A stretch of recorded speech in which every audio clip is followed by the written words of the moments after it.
Today we're making my mini sourdough fruit pizzas. They're sourdough sugar cookies topped with a homemade cream cheese frosting and fresh berries. Let's go make them.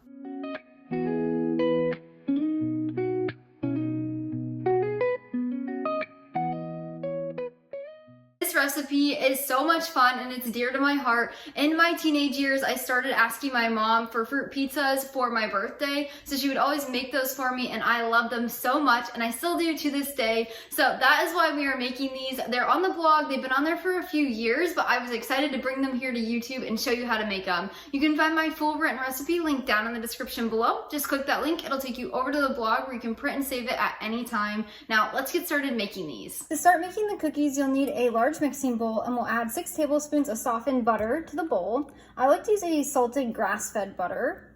Next we'll add half of a teaspoon of sea salt, 1 teaspoon of pure vanilla extract, and 2/3 of a cup of pure or raw cane sugar. Now we're going to mix this on a medium speed until it's creamy and well combined. After about 2 minutes, this is what it should look like. Everything should be creamed together, and we're going to add in 1 large egg, as well as half of a cup of sourdough discard. You can also use fed starter if you would like. Now we're just going to mix this on a medium speed until combined. Now once you have it combined, we're going to add in 1.5 cups of flour. Now I like to add about half of a cup, mix it in, and then add the rest. That way it doesn't make a giant mess.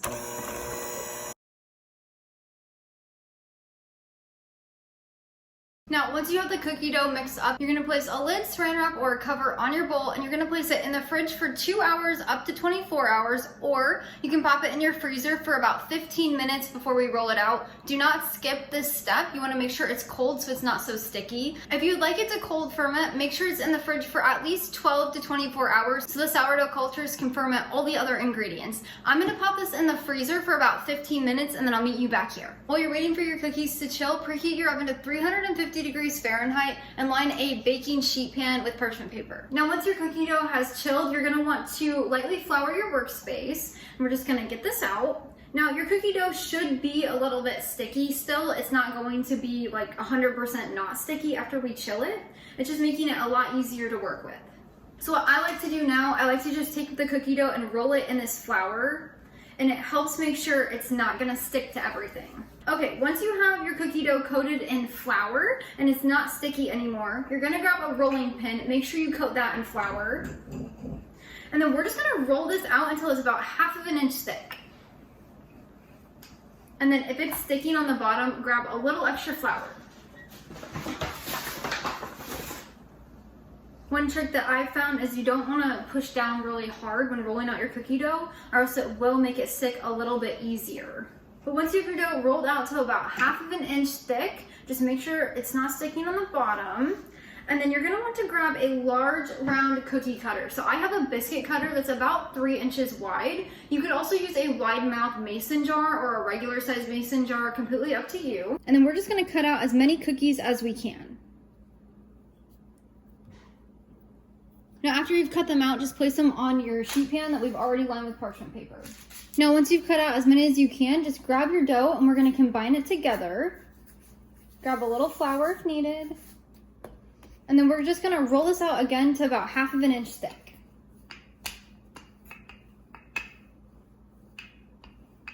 And then we'll just continue cutting out our cookies until it's all used up. Now if you need to, you can grab a second pan and just line it with parchment paper, and then you can bake it on 2. Now we're gonna pop our cookies in the 350 degree preheated oven for 10 to 12 minutes. They will be done baking when they are just set and turning slightly golden brown. So I'll meet you back here when they're done baking. Now while our cookies are baking, we're gonna make our cream cheese frosting. So I have a mixing bowl here and we're gonna add in 8 ounces of plain cream cheese.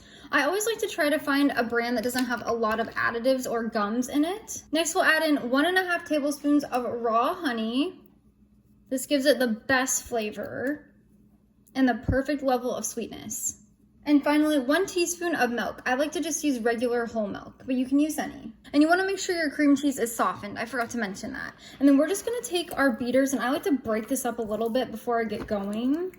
And then we're just gonna mix this on a low-medium speed until it's completely combined and a frosting is made.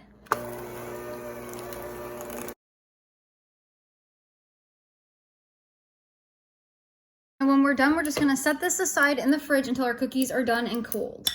Now for these fruit pizzas, you can do any kind of fruit on top. You could do mango, kiwi, you could even do apple. I personally like to do berries, especially if it's for the 4th of July or around the 4th of July. I love doing either a raspberry or a strawberry with blueberries, and it's so cute. It looks really good. If it's any other time of the year, I just add whatever fruit sounds delicious. So you're more than welcome to do any fruit of your choice. Today I'm making these for the 4th of July series here on the YouTube channel. So I'm doing blueberries and then sliced strawberries. They're done baking, they should look just like this. And we're just going to remove them from the sheet pan. Let's see, this is what the bottom will look like. So just lightly golden brown.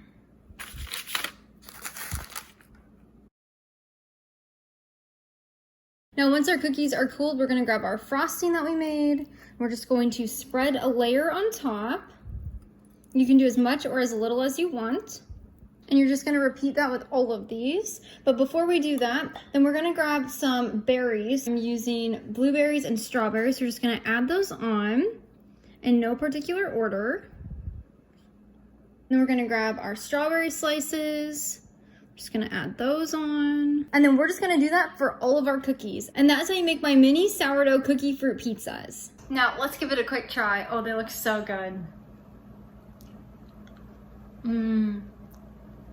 These are so good. Thanks so much for joining me today in the kitchen. I'm so glad you could make these sourdough mini fruit pizza cookies with me. They're so much fun, they're delicious, and the perfect summer treat. If you'd like to check out another one of my sourdough summer recipes, definitely check out my homemade banana pudding from scratch. We're using a sourdough vanilla wafer in there, and they're so delicious. So I'll put it here or here. Definitely go check that video out as well. Until next time, go serve God by loving your family one recipe at a time.